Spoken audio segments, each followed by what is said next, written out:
ఈ రోజు సోషల్ మీడియాను మనం చూస్తున్నాం. విచ్చలవిడితనం వచ్చింది. క్యారెక్టర్ అసాసినేషన్ జరిగే పరిస్థితి వస్తుంది.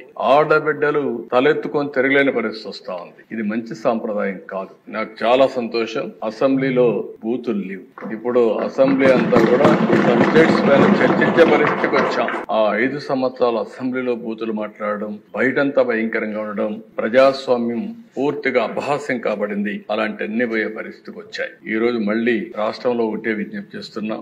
ఎవరైనా సరే ఆడబిడ్డల పైన అత్యాచారాలు చేసి తప్పించుకోవాలంటే ఈ ప్రభుత్వంలో వీలు కాదు.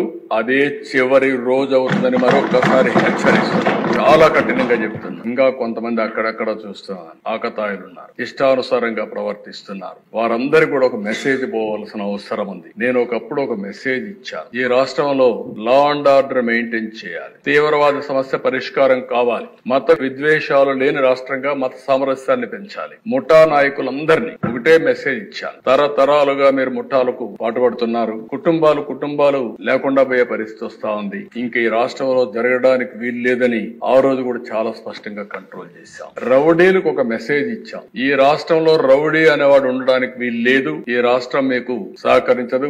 అలాంటి వాడు ఉంటే ఈ రాష్ట్రాల నుంచి పారిపోవడం బెటర్ అని చెప్పి కూడా హెచ్చరించా.